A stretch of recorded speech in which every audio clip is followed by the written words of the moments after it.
20টা ticket কাটলাম, একটা টিকিটও মিলল না, টাকা গুলো লস। আরে ভাই আমিও তো কাটছি অনেকগুলি, একটা তো মিলতে না। ভাই এটা কি লটারির রেজাল্ট আছে? হ্যাঁ ভাই, আপনি কি টিকিট কাটছেন? হ্যাঁ ভাই আমিও তো একটা কাটছিলাম। একটা টিকিট, 20টা টিকিট কাটছে, কাম হলো না, আপনি একটা কাটছেন। ভাই একটু দেখেন না যদি মিলা যায়।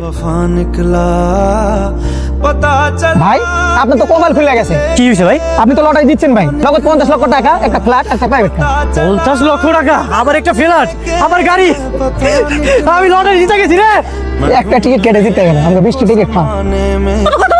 আরে আমি এই বাড়ি গাড়ি ব্যাংকে রেখে পেঁয়াজের ফ্যাক্টরিটা করছিলাম, ওই ফ্যাক্টরিটা আগুন লেগে সব শেষ হয়ে গেল। স্যার